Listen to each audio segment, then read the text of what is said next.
Good morning students. आज हम लोग इतिहास खंड से लेसन 4 धर्म सुधार और प्रबोधन सन 1300 से लेकर के 1800 तक की कहानी के बारे में पढ़ेंगे कि उस समय धर्म सुधार और प्रबोधन मतलब क्या होता है, किसी विचारों के प्रति जागृति होना, उनमें परिवर्तन होना, एक नए सोच को जगाने से है।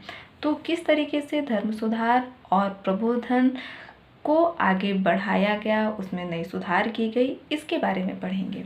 तो चलिए हम बुक की ओर ध्यान देते हैं। पिछले अध्याय में हमने देखा कि किस तरह मध्यकाल के अंत में नई सोच और कलाबोध का विकास हो रहा था। ये सब हम लेसन 6 में अच्छे से पढ़े कि किस तरीके से मध्यकाल में एक नई सोच आ रही थी, रेनेसां और कलाबोध, किस तरीके से कलाओं का बोध, ज्ञान होना शुरू हो गया था और वह विकास की ओर बढ़ता चला जा रहा था। हमने यह भी देखा कि किस प्रकार विभिन्न संस्कृतियों के आपस में मेल मिलाप से सीखना सिखाना शुरू हो गया था। जिस तरीके से हमने ईरान, इराक, यूरोप के बारे में पढ़ा था कि कैसे वहाँ की संस्कृति भारत में आकर के मेल जोल होने लगी और एक दूसरे की संस्कृति को लोग अपनाना शुरू किए। धर्म इन सब बातों से कैसे अछूता रह जाता। मध्यकाल के अंत में हम व्यापक पैमाने पर लोगों के धर्म और विश्वासों में बदलाव देख पाते हैं। यह भारत और इस्लामी देशों में क्रमशः भक्ति आंदोलन और सूफी आंदोलन के रूप में हुआ। यूरोप में रेनेसां मतलब पुनर्जागरण और वैज्ञानिक क्रांति, विज्ञान के प्रति एक नई क्रांति आई के साथ साथ एक और महत्वपूर्ण आंदोलन ईसाई धर्म में सुधार लाने का चल रहा था। इन सब के बाद यूरोप में एक नया वैचारिक मतलब विचारों का आंदोलन चला, जिसे क्या कहा जाता है, प्रबोधन कहते हैं,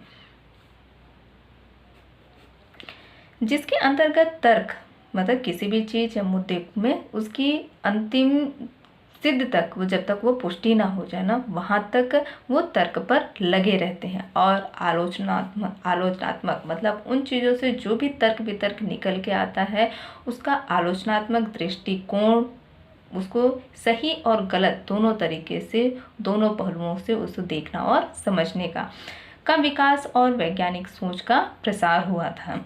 ये वैचारिक क्रांति में हुआ था। इसका प्रभाव भारत जैसे देशों पर भी पड़ा। इन सब बातों को हम इस अध्याय में समझने का प्रयास करेंगे। तो चलिए हम 7.1 में देखते हैं, धर्म संबंधी वाद विवाद और धर्म सुधार। मतलब धर्म से संबंधित जो भी वाद विवाद होते थे और वह धर्म में किस तरीके से उसे सुधार किया जाता था, इसके बारे में।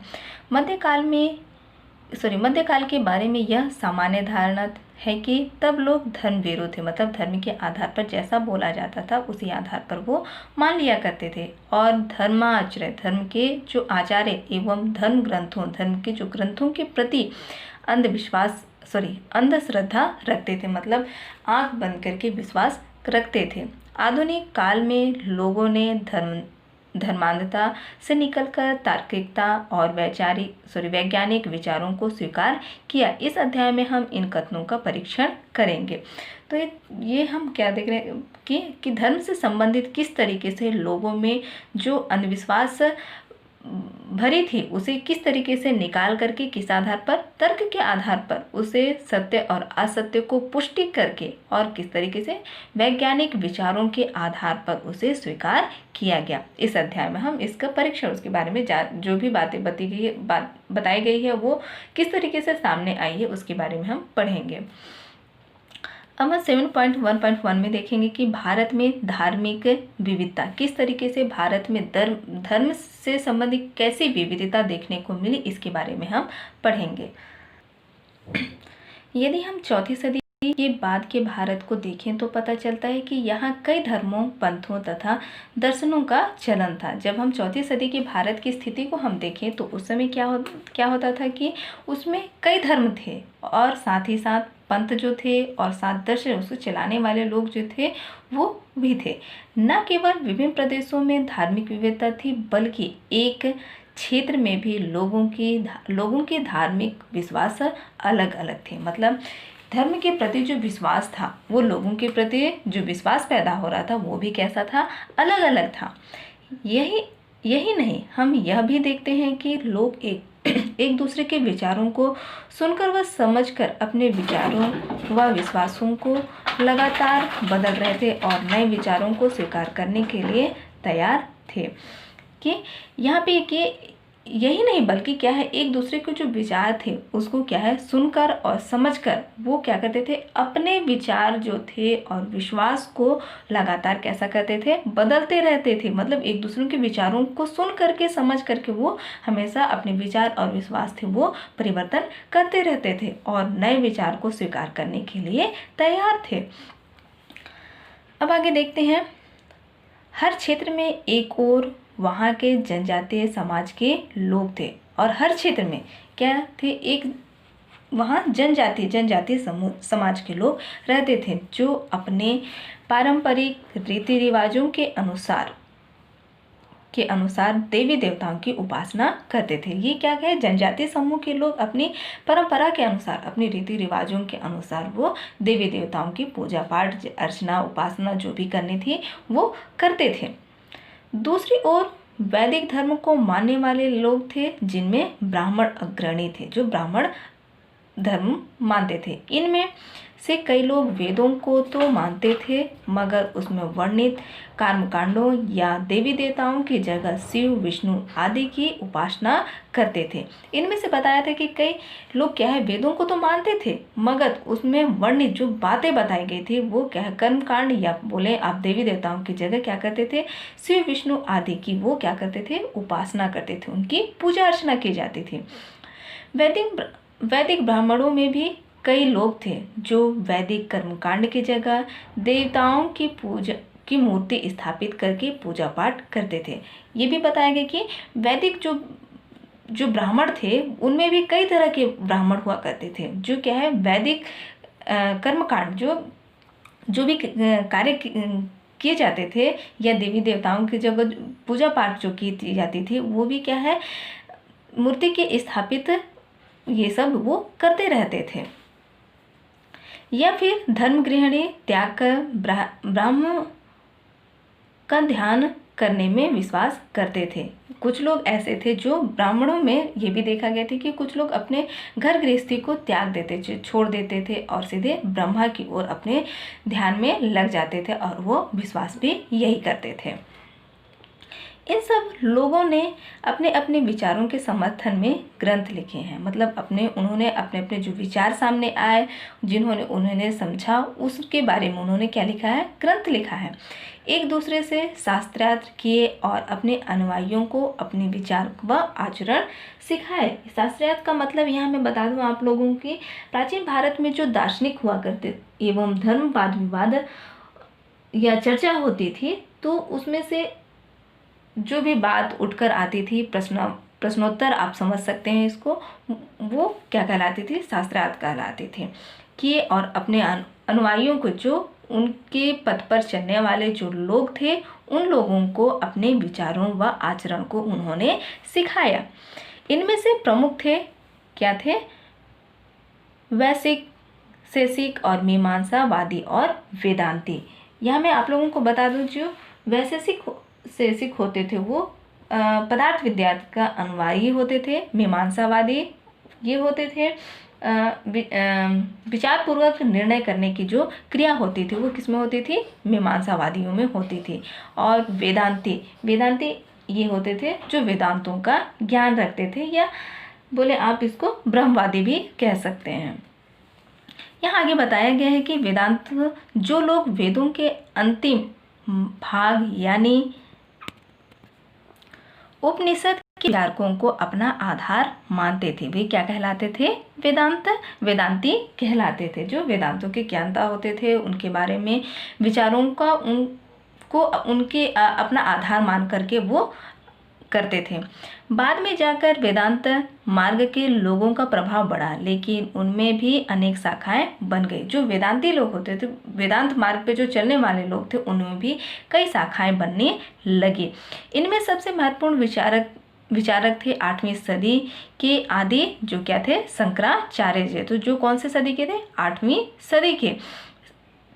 उनके विचार में अंतिम सत्य एक ही है, जिसे उन्होंने क्या कहा है, ब्रह्मा कहा है। उनका जो अंतिम मार्ग था, अंतिम सत्य जो था, उन्होंने क्या बताया है कि ब्रह्मा कहा। उनके अनुसार बाकी सब कैसा है, मिथ्या है। मिथ्या मतलब झूठ है। और सत्य तक पहुंचने के लिए हमें संसार त्याग कर ज्ञान प्राप्त करने का प्रयास करना चाहिए। उनके अनुसार कि वो क्या कहते थे, अगर सत्य के मार्ग पर हमें पहुंचना है तो हमें क्या करना पड़ेगा, संसार को त्याग कर ज्ञान प्राप्त करने का प्रयास करना चाहिए। अपने विचार के समर्थन में उन्होंने अनेक ग्रंथ रचे, जो उनके अपने स्वयं के विचार थे। उनके समर्थन में उन्होंने इस संबंध में क्या है, ग्रंथ भी रचे हैं। फिर भी बहुत से वेदांती उनसे सहमत नहीं है, लेकिन ये भी बताया गया कि कुछ ऐसे वेदांती हैं जो उनके इस ग्रंथ या उनके जो विचारों के जो समर्थन थे उससे वो सहमत नहीं थे।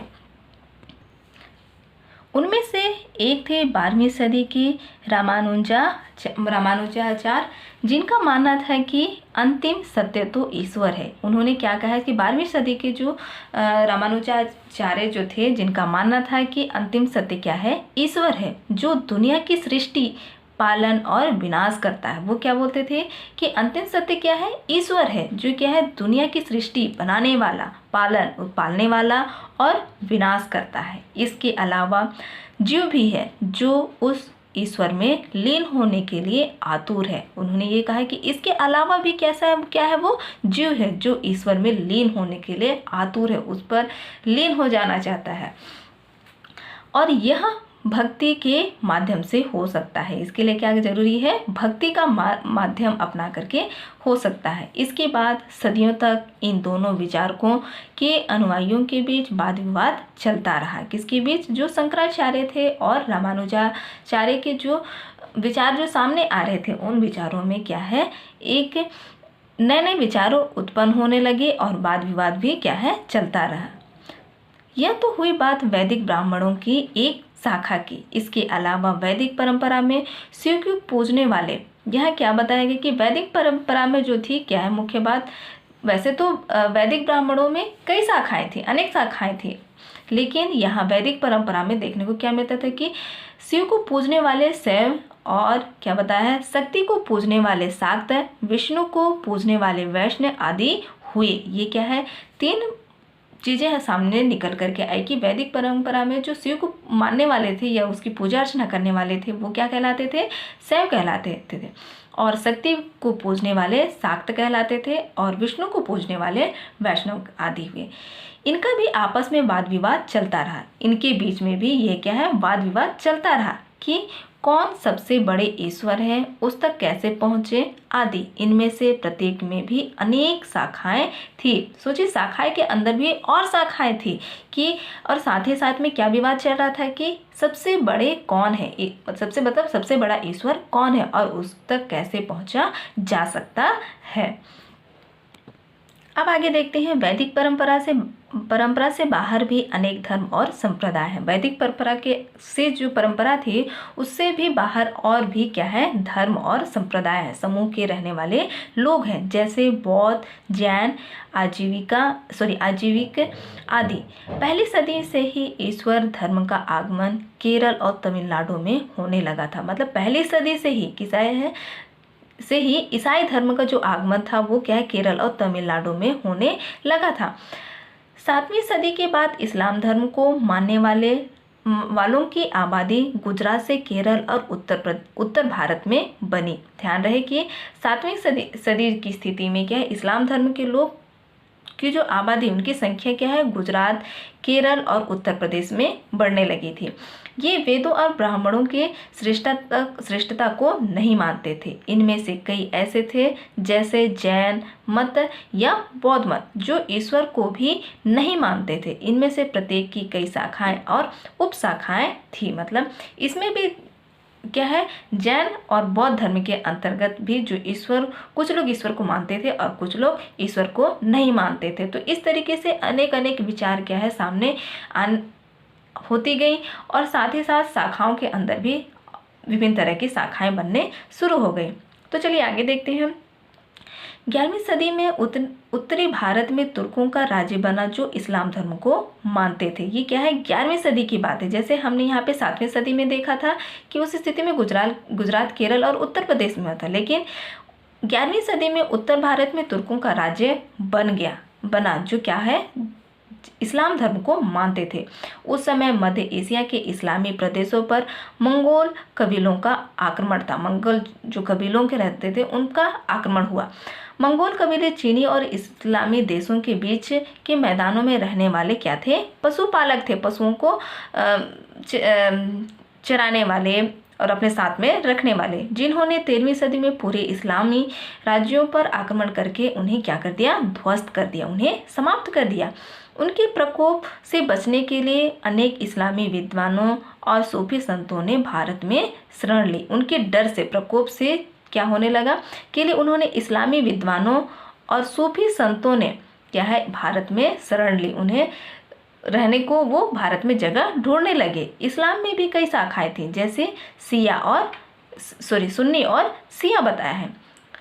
इनमें भी आपस में वाद विवाद और शास्त्रार्थ चलता रहा और विभिन्न विचारकों के पक्ष में अनेक ग्रंथ रचे गए थे। जैसे शास्त्रार्थ का मतलब मैं बता चुकी हूँ कि जो प्राचीन भारत में दार्शनिक और धर्म विवाद के संबंध में जो प्रश्न उत्तर सामने आता था वही क्या कहलाता था, शास्त्रार्थ चलता रहा। तो इसी तरीके से लोगों के बीच में वाद विवाद और अन्य तरह के शास्त्रार्थ बात सामने आने शुरू हो गए। तो क्या है, विभिन्न विचारों के पक्ष में अनेक ग्रंथ भी क्या होने लगे, रचते चले गए।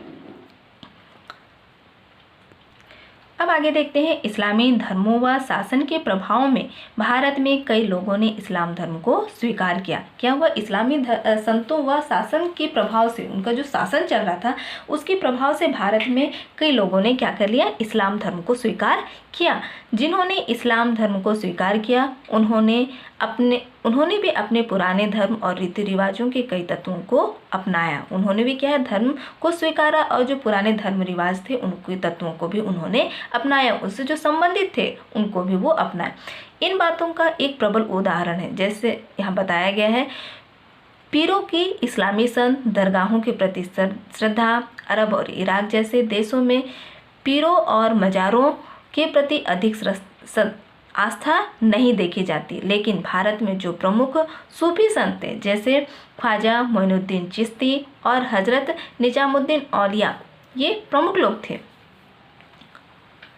उनकी दरगाहों पर लोग रियारत मतलब तीर्थ यात्रा करने लगे इन जगहों पर। तो उन दरगाहों के बारे में यह मान्यता बनी कि वहाँ की बरकत मतलब कृपा बनी हुई है और उनके आशीर्वाद से हमारी मनोकामनाएं पूरी हो सकती थी। मतलब उनके दरगाह पर जाने से क्या है, आशीर्वाद मिलता है और साथ में जो इच्छा है मनुष्य की वो क्या है, पूरी हो सकती है। इस तरह के विश्वास न केवल मुसलमानों में बने बल्कि उन लोगों में भी बने जो मुसलमान नहीं थे। ये स्थिति क्या, मुसलमान बने उनमें तो थे ही, लेकिन जो मुसलमान नहीं बने उनमें भी क्या है, उन लोगों में भी बने जो मुसलमान नहीं थे, वो श्रद्धा उनके अंदर भी आने लगी।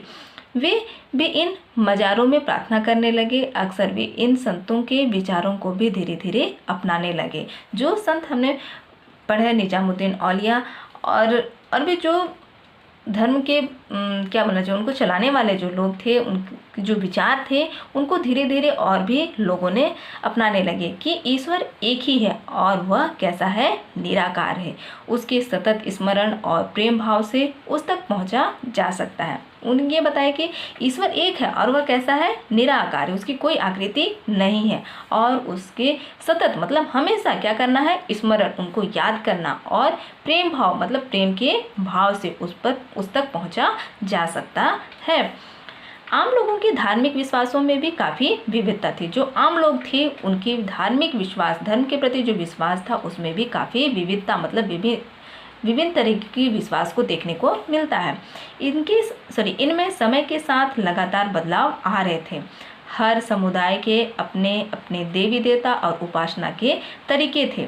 जब वे समुदाय एक दूसरे के करीब आए और साथ साथ रहने लगे तो वे एक दूसरे की देवी देवताओं को भी अपनाने लगी। ये समुदाय क्या है, धीरे धीरे परस्पर एक दूसरे के संपर्क में आने की वजह से क्या है, जो देवी देवताओं की उपासना करने के तरीके, एक दूसरे के समुदायों के करीब आने की वजह से वो तरह तरह की चीज़ों को एक दूसरे के समुदाय से अपनाने लगे थे।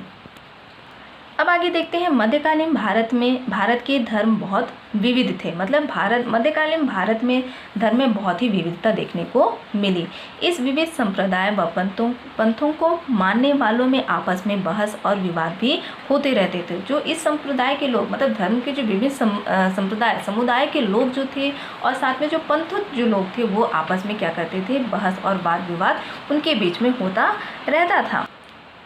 लोग एक दूसरे की बातों को मानते भी थे, पर कभी कभी लड़ाई झगड़े भी होते थे। इसके बावजूद विविधता बनी रही। इनके बीच में विभिन्न संप्रदाय के लोग और पंथ के लोग एक दूसरे की बातें को मानते भी थे, लेकिन साथ ही साथ क्या होता था, लड़ाई झगड़े भी होते थे। लेकिन इसके बावजूद भी क्या है, विविधता बनी ही रही। इसका सबसे महत्वपूर्ण कारण यह था कि इन धर्मों में कोई एक आधिकारिक केंद्र नहीं बना। मतलब किसी भी धर्म में ये देखा गया कि महत्वपूर्ण बात यह न बने कि वो किसी भी कोई भी धर्म में जो कोई एक अधिकारी मतलब धर्म का जो केंद्र बनने वाला नहीं बना। किसी एक केंद्र या संस्था या व्यक्ति को यह अधिकार नहीं था कि वह सबको बताए कि सही क्या है और गलत क्या है। हर व्यक्ति या पंथ अपने स्तर पर सही गलत तय करने के लिए स्वतंत्र था। यहाँ पे क्या है, दो अलग अलग संप्रदाय और पंथ के लोग थे। वो क्या है, अपने हिसाब से उन्हें जैसा सही लगता था, गलत लगता था, वो ये तय करने के लिए स्वतंत्र थे। हर व्यक्ति अपनी ज़रूरत, अनुभव, रुचि के अनुरूप अपना पंथ चुन सकता था, लेकिन धार्मिक लचीलेपन के कारण सामाजिक रूढ़िवादिता जुड़ी हुई थी। यहाँ बताया गया कि जो व्यक्ति थे उस समय वो क्या थे, अपनी ज़रूरत और अनुभव जो वो अनुभव करते थे, रुचि जो जिन चीज़ों में उन्हें रुचि मिलती थी तथा पंथ वो चुन सकते थे। लेकिन क्या थी, धर्म की लचीलेपन जो क्या थी, लचीलापन था, आसानी से छोड़ देना, अपना लेना, ये स्थिति तथा सामाजिक जो रूढ़िवादिता थी वो साथ में क्या थी, जुड़ी हुई थी, जो पुराने रीति रिवाज परंपराओं को लेकर के चल रही थी। मध्यकाल में जाति व्यवस्था लगभग पूरे भारत में प्रभावशाली होती गई, जिसके कारण धर्म ग्रंथों का अध्ययन, मंदिरों में पूजा और प्रवेश जाति और जन्म से निर्धारित होने लगा। लेकिन मध्यकाल में क्या थी, जाति व्यवस्था पूरे भारत में काफ़ी अधिक फैल चुकी थी, जिसकी वजह से क्या हो रहा था, धर्म ग्रंथों का अध्ययन, मंदिरों में पूजा और किन जातियों को मंदिरों में प्रवेश है तथा जन्म से निर्धारित होने लगा। ये सब क्या है, जन्म के आधार पर वो निर्धारित करने लगे। आमतौर पर दलित जातियों व महिलाओं को धर्म ग्रंथों का अध्ययन करने, मंदिरों में पूजा करने या यज्ञ आदि कर्मकांड करने पर पाबंदी थी। क्या थी, आमतौर पर जो क्या थे, दलित वर्ग के लोग थे, जाति के लोग थे, महिलाओं को क्या था, धर्म ग्रंथ अध्ययन करने का, उन्हें पढ़ने का इजाज़त नहीं था। वे मंदिरों में पूजा करने, यज्ञ आदि जैसे जो भी कार्य होते थे उसमें उन्हें क्या की जाती थी, पाबंदी, उन्हें रोक लगा दी जाती थी। जातिगत सीमाओं को लांघने पर क्या दिया जाता था, उन्हें दंड दिया जाता था, मतलब सजा दी जाती थी उन्हें। अब आगे देखते हैं, मध्यकालीन भारतीय समाज में जातिगत भेदभाव के साथ साथ धन और सत्ता के आधार पर भी अत्यधिक सामाजिक असमानताएं थी। मध्यकाल में जो भारतीय समाज में जो क्या थी, जातिगत भेदभाव तो थे ही, साथ ही साथ क्या होने लगा, धर्म और सत्ता के आधार भी सामाजिक असमानता समाज में की देखने को मिलने लगी कि किसके पास धन अधिक है, किसके पास अधिकार अधिक है, सत्ता अधिक है। ये चीज़ें क्या है, सामाजिक असमानताएं देखने को मिली।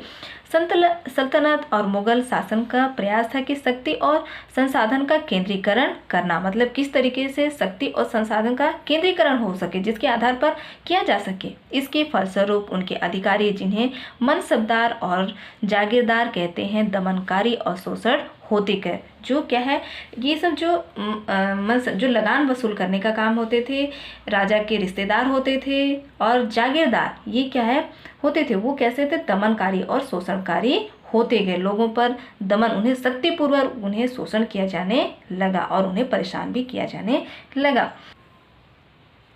उसी समय चाहे वह मुगल शासन हो या विजयनगर जैसे क्षेत्रीय राज्य, उनकी नीति में धार्मिक सहिष्णुता महत्वपूर्ण होती जा रही थी। उस समय के मुगल शासक हो या फिर विजयनगर जैसे क्षेत्रीय राज्य, जहाँ पे क्या है धर्म की नीति में क्या है धार्मिक सहिष्णुता को महत्वपूर्ण माना जाने लगा। राजा व बादशाह यह समझने लगे कि बहुधर्मी देश पर शासन करने के लिए लोगों की धार्मिक स्वतंत्रता का सम्मान करना जरूरी है। मतलब लोग जो जिस धर्म को अपनाते हैं उसकी स्वतंत्रता का सम्मान देना जरूरी है।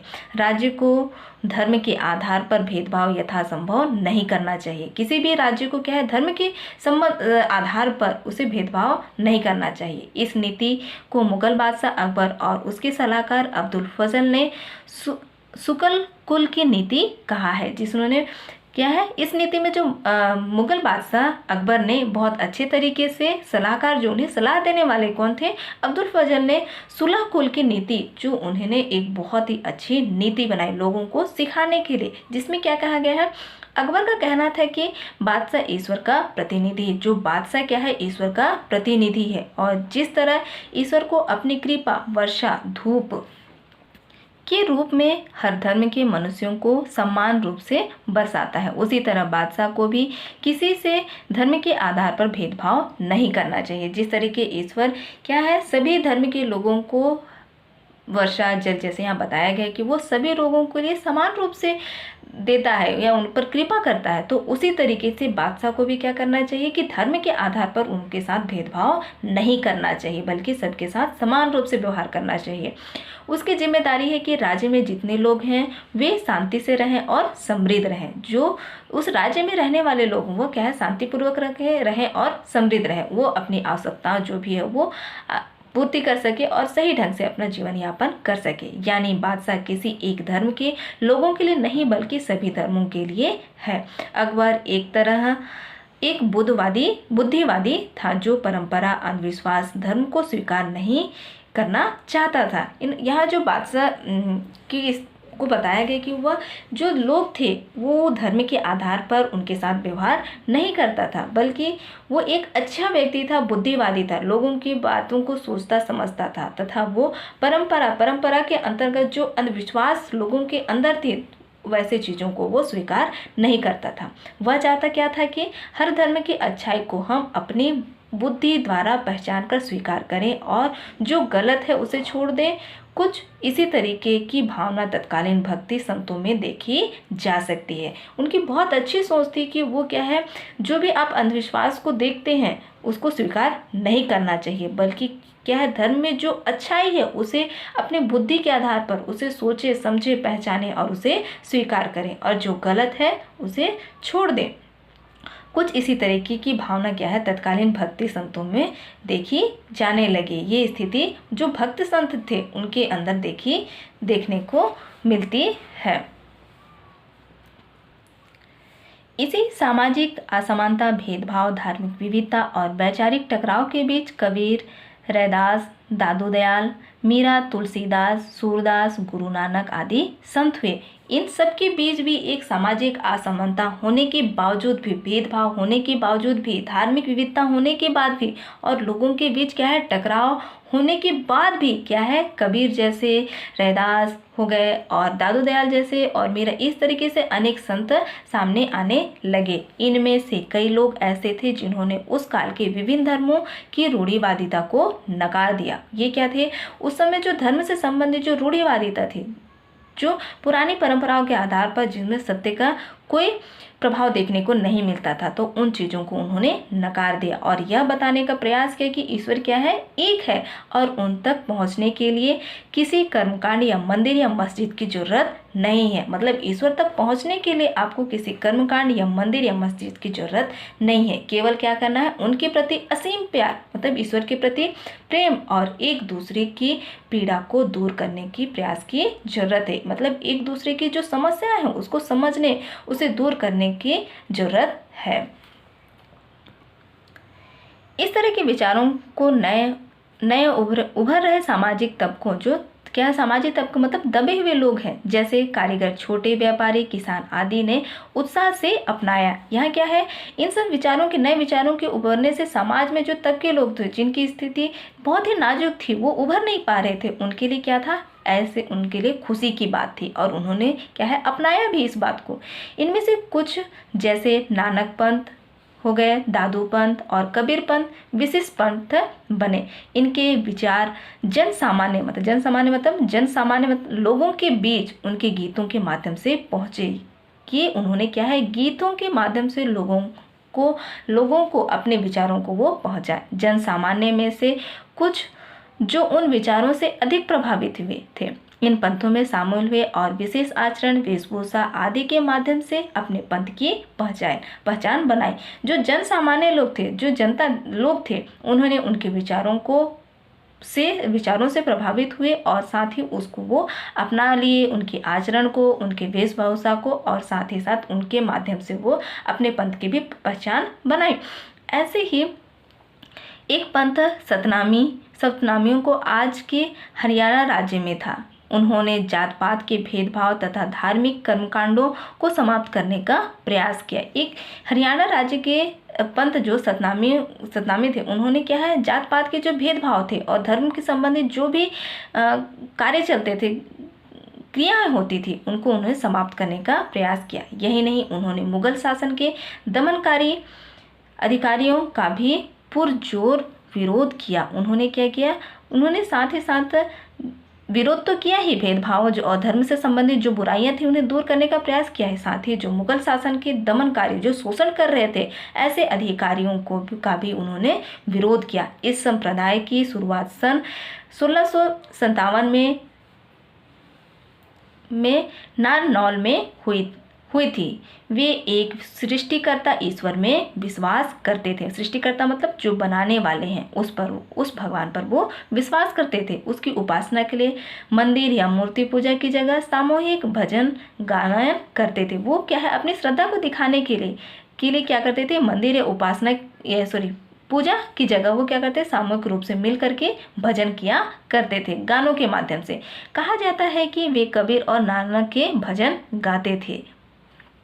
वे घर बार त्यागने की जगह किसानी और गृहस्थी जीवन बिताते हुए ईश्वर का ध्यान करने का आग्रह करते थे। वो जो घर त्याग करने की जगह, घर छोड़ने की जगह, वो क्या है, किसानी और गृहस्थ जीवन, एक पारिवारिक जीवन जीने के लिए ईश्वर का ध्यान करने के लिए वो आग्रह करते थे। छत्तीसगढ़ में भी धर्म सुधार, सामाजिक सुधार में भी कबीर पंथ, दामा खेड़ा एवं सतनाम पंथ गुरु घासीदास गिरौदपुरी ने प्रभावी कार्य किए, जिन्होंने छत्तीसगढ़ में भी धर्म से संबंधित और समाज में कई सुधार देखने को मिले। तो आज के चैप्टर बच्चों बहुत ही इंटरेस्टिंग था, जिसमें आप लोगों को बहुत कुछ बातें सीखने को मिली। तो बच्चों आज के लिए हम इस चैप्टर में यहीं तक पढ़ेंगे। अगले क्लास में हम अगली बातें देखेंगे।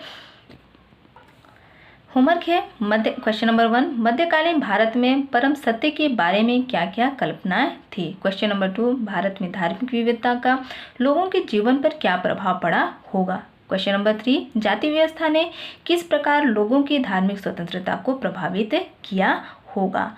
तो ये 3 क्वेश्चन है आप लोगों के लिए। आज के लिए इतना ही। Thank you.